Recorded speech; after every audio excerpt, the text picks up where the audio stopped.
அண்மை செய்தி. நாமக்கல் மாவட்டம் குமாரபாளையத்தில் சிறுமி கடத்தி பாலியல் வன்கொடுமை செய்த சம்பவம் தொடர்பாக புதிய சிசிடிவி கேமரா வெளியிடப்பட்டிருக்கிறது.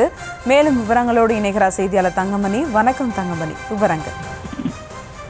வணக்கம். நாமக்கல் மாவட்டத்தையே ஒழிக்கின்ற வகையில் நாமக்கல் மாவட்டம் குமாரபாளையம் பகுதியில 7 வயது சிறுமிக்கு சேலம் மாவட்டத்தை சார்ந்த ஒரு இளைஞர் பாலியல் வன்கொடுமை செய்த வழக்கு தற்போது குமாரபாளையம் பகுதியில பெரும் பரபரப்பை ஏற்படுத்தி இருக்கின்றது. அதாவது நேற்றைய தினம் சரியாக 7:30 மணி அளவில சேலம் மாவட்டத்தை சார்ந்த இளைஞர் மணிகண்டன் என்பவர் அந்த சிறுமியினுடைய வீட்டிற்கு அருகில் வந்து உட்கார்ந்து அந்த சிறுமியிடம், நான் உனக்கு மிட்டாய் வாங்கி தருகிறேன், உன்னுடைய உறவினர்கள் அங்கு இருக்கிறார்கள், உனக்கு நான் பலூன் வாங்கி தருகிறேன் என ஒரு ஊர்தி அந்த குழந்தையை அந்த வீட்டிலிருந்து அழைத்து செல்லும் அந்த சிசிடிவி காட்சிகள் என்பது தற்போது வெளியாகி இருக்கின்றது.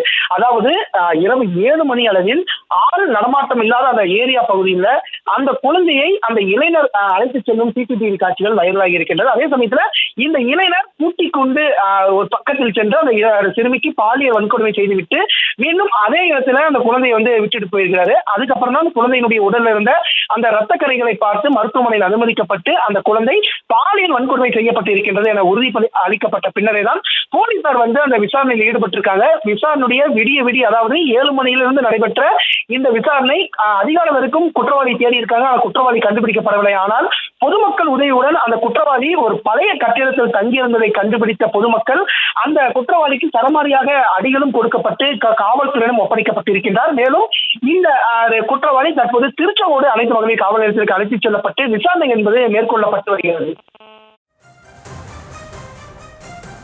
விவரங்களுக்கு நன்றி தங்கமணி.